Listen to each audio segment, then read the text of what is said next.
Dear student, in this session we are going to discuss the subtopic different types of operating system from unit number 1 overview of operating system.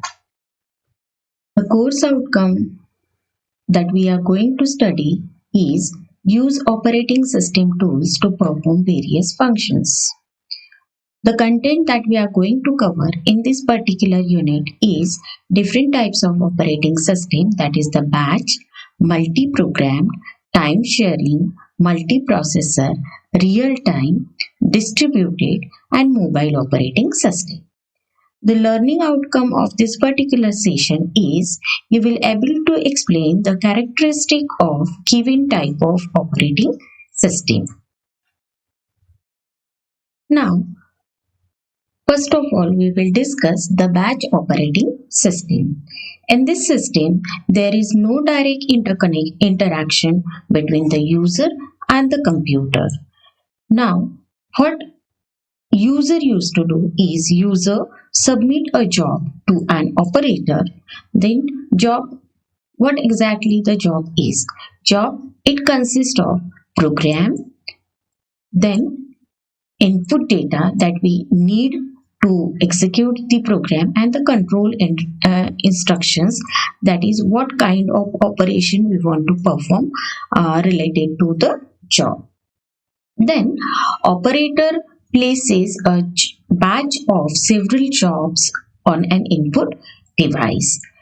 Once all the job has been placed, the operator batch together the jobs by the type of language and the requirement. That means the job with common languages are batched together by the operator in a single batch, and then the batch of those jobs executed one after the another. Then a special program named as monitor, it manages the execution of each job. Monitor always reside inside the main memory for execution of the jobs that we give in the form of batches. Now let us see how the processing is done in batch operating system. So firstly, the user prepare his job using the punch card. Then the user may be n number of users, and accordingly the n number of jobs will be there. Then these jobs are submitted to the computer operator from the user. Then once the job are submitted to the computer operator, what the operator is doing? Operator collects the jobs from user, sort the jobs into batches with similar names. For example, say we have job 7, job 4 and job 5 belonging to the C programming. So the compiler we require to execute all these jobs is the C compiler. Job 1 and job 3 are the program related to Java programming. The compiler we need is the Java compiler. Now once the operator submit the batches to the operator submit the batches to the processor one by one.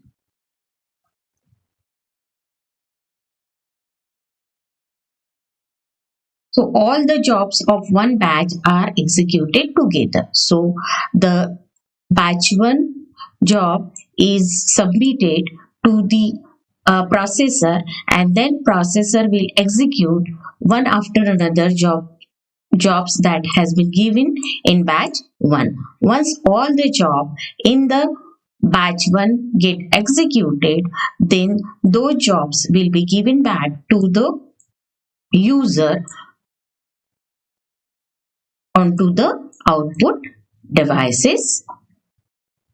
So the input devices used for inputting the data is the card reader or the tape drives via which the jobs or the batches has been given as the input to the processor. Processor executes the job sequentially given in the batches, and once the job get executed, the output is given via the output devices, that is the line printer, tape drives, and the punch cards. Now, let us see what are the advantages of the batch operating system. So, the first is the jobs execute one after another. So, in the form of jobs, in the form of batches, so it saves the time. During a batch execution, no manual intervention is needed.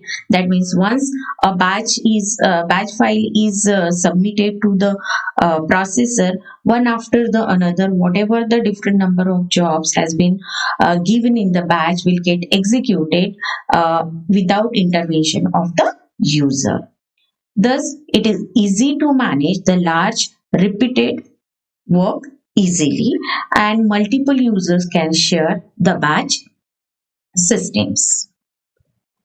Then the disadvantages of batch operating system is it has limited memory, so we will not able to put too much processes or the jobs at the same time in the memory. Then since the number of jobs in a batch are placed one after the another and without intervention, the jobs get executed. So if there is any error or problem, then in that case debugging is difficult. So for example, if any one job fails, then other jobs has to wait for an unknown time, that is till the error is recovered. And finally, one of the disadvantage is that in the in the batches we will not able to set any priority for the jobs. So these are some of the advantages and disadvantages related to batch operating system. Now let us discuss the multi-programmed operating system. In multi-program operating system, we have more than one job in the memory, and CPU is executing one after another the different jobs. Now the first thing is that a single user, if using the system, then he will not able to keep the CPU or the IO busy all the time. So what is required is in the multi-programming, more than one process can be placed in the main memory to execute. So processes generally require the CPU time and the IO time. CPU time for execution of the processes and IO time for doing the IO related work. So if the running process performs IO or the other events, then instead of sitting idle, CPU makes a context switch. Means what it will do? It will say for example, if job 1 is executing and meanwhile it wants to do the IO related operation, so it will perform the IO related operation. So it will do the context switch. That means it will do work related to IO operation. Meanwhile, the CPU will not remain idle. The job from the job waiting queue will be assigned to the CPU. That is, job 2 will get assigned to CPU. So now our CPU is not idle, it is executing process 2. Once again, if job 2 is waiting for any other event or any other IO related operation, it will go for the IO related work, and job 3 will be scheduled for the execution. So in this way, the CPU will continuously execute the processes that are available in main memory. So no CPU time is wasted by the system waiting for the IO task to be completed. That means even if any particular job is waiting for IO related work, CPU will not wait for it. It will try to continue to execute some another job in the job queue. Thus, the ultimate goal of multiprogramming is to keep the CPU busy as long as there are processes ready to execute. So here we can have one small example related to lawyer. The lawyer at the same time can work on various cases. He may work on one case whose paper related work is going on. He may work on another process whose a discussion or the case is going on in the court, and so on. Now let us discuss the diagrammatic representation related to multi-program. That is, say for example, program A is in running stage. Now at the same time, program B is also available in memory. Now say the program A goes to wait state for performing certain IO related work. At the same time, we have program B in the memory. So instead of waiting for the completion of IO for program A, CPU will switches to program B and it will execute program B. Again, program B, if goes into wait state, then later on, if the CPU is free and the program A completed its IO related work, it will execute the program A, and later on again if program A get completed or busy in some another IO related work or any other event, then again program B will continue. In this way, when we combine these things, here we will able to see that CPU is continuously busy for executing A, then B, some wait state is there, again A continued executing and B continues. So in this way, we can utilize CPU maximally. That is high CPU utilization. This is one of the advantage in the multi-program operating system. Then efficiently we are using the memory utilization. Then since CPU is not ideal, it is executing the various jobs available in main memory, so waiting time and response time is less, and hence the overall throughput increases. And if there is heavy load to execute the processes related to multiple users, then multi-program operating system can be extended or used. Some of the disadvantages related to multi-program operating system is difficult to scheduling. That means every time when CPU is switching from one process to another, so scheduling of the processes come up over there, and then we have to make use of different scheduling algorithms. So that is the difficult for in multi-program operating system. Also, since context switch is too much, so memory management also required over there, and some varying size processes are available or there. Once small processes execution get completed, they will go back to the secondary storage devices, so small holes created over there, and that is nothing but the memory fragmentation problem, because of which it's difficult to manage the memory, and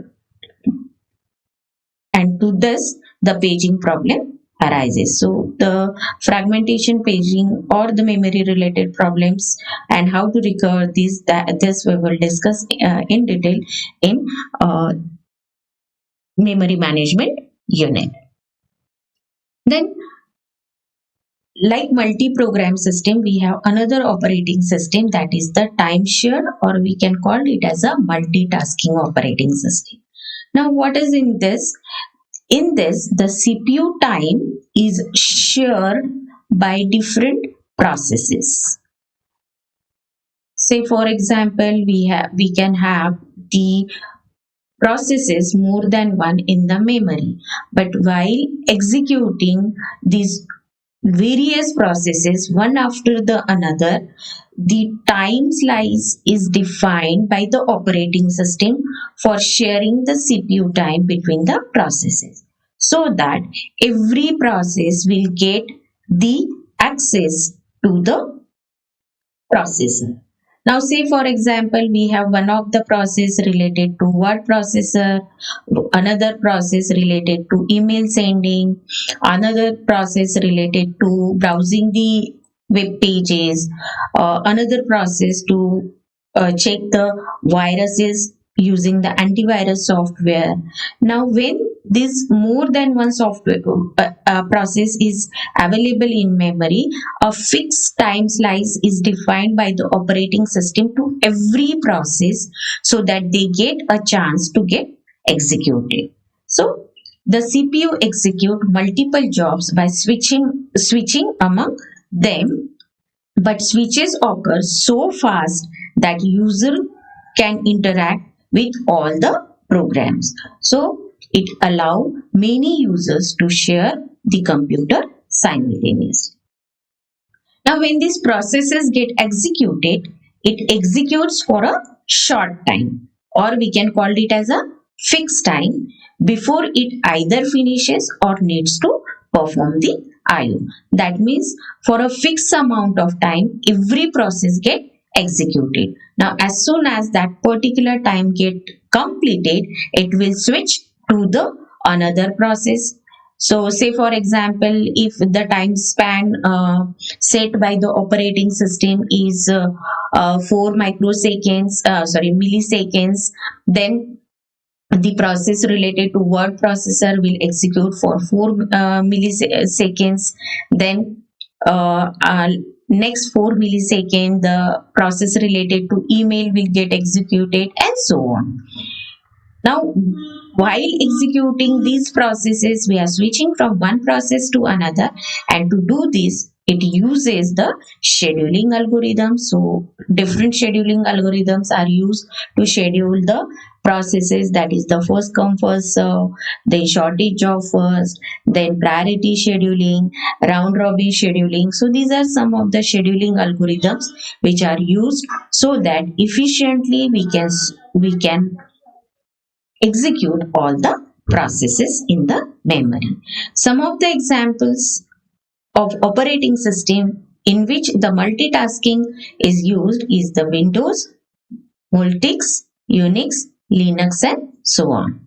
So this is all about the time shared or multitasking operating system in which multiple processes executes in the memory with a fixed time slice defined by the operating system. So some of the advantages of time sharing operating system: each task gets an equal opportunity. That means not at all any process has to wait for a longer period of time.